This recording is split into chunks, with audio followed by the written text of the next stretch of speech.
पर जो recently commodity market में चल रहा है वो जान लेते हैं, क्योंकि नेहा है हमारे साथ बताने के लिए कि कच्चा तेल 3 महीने की ऊंचाई पर आपको आते हुए दिख रहा है। सोने में बड़ा उछाल आया है।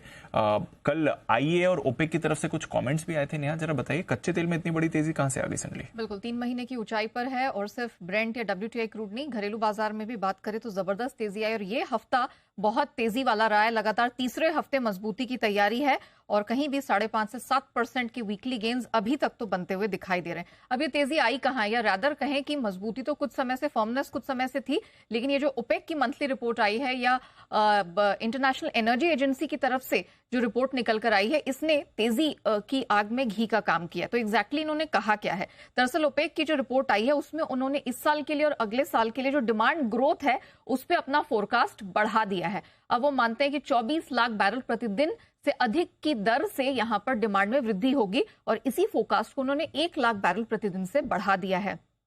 उन्हें लगता है कि ये जो स्ट्रेंथ है वो 2024 में भी जारी रहने वाली है। अब आइए इंटरनेशनल एनर्जी एजेंसी पर, इन्होंने रिकॉर्ड तोड़ मांग की बात की है। इनको लगता है कि 102 मिलियन बैरल प्रतिदिन से अधिक की यहां पर ग्लोबल डिमांड देखने को मिलेगी, जो कि रिकॉर्ड लेवल्स के काफी करीब है।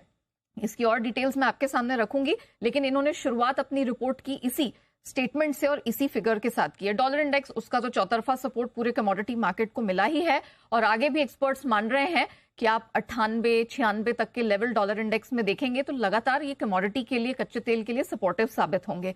साप्ताहिक, मासिक, सालाना आधार पर डॉलर इंडेक्स नेगेटिव चल रहा है। अमेरिका में ब्याज दरों की बढ़त थमने की अब बात हो रही है। इसका एक यूफोरिक इम्पैक्ट हमने देखा। जून में जो कच्चे तेल के जो इंपोर्ट के फिगर्स आए हैं उसमें 45% की बढ़त देखने को मिली है और इस साल अब तक 11-12% की डिमांड में इंप्रूवमेंट देखने को मिली। तो ये सारे मजबूती वाले फैक्टर्स हैं। लेकिन दीप, अब ये समझने वाली बात है कि ये जो बड़ी 2 रिपोर्ट्स आई हैं, इन्हीं में तेल की तेजी को लेकर चुनौती के भी संकेत हैं। वो भी मैं आपके सामने रखती हूँ। आईईए की बात करिए, उन्होंने कहा तो जरूर है कि इस साल रिकॉर्ड तेजी रहेगी, लेकिन उन्होंने ये माना है चुनौती वाला माहौल बना हुआ है सारे विकसित देशों में। अभी भी अर्थव्यवस्था को डिमांड को लेकर टेंशन है और इन्होंने इस साल पहली बार अपनी डिमांड ग्रोथ 2.25 लाख बैरल प्रतिदिन से घटाई है।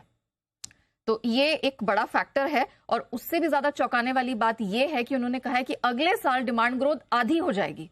इस साल जो 22 लाख बैरल प्रतिदिन के लिहाज से बढ़ रही है, अगले साल वो 11 लाख बैरल पर डे के हिसाब से बढ़ेगी और इसकी जस्टिफिकेशन है कि ईवी और एनर्जी ट्रांजिशन के चलते यहां पर डिमांड घटती हुई दिखाई देगी। चीन में रिकवरी साल के अंत से पहले नहीं आएगी। यूरोप, विकसित देशों को लेकर टेंशन बनी हुई है। तो ये वो फैक्टर्स हैं जिनकी वजह से चुनौती मिल सकती है। हालांकि आउटलुक देखें तो यहां पर 82 से $88 तक के टारगेट फोरकास्ट अलग अलग एजेंसीज की तरफ से आ रहे हैं।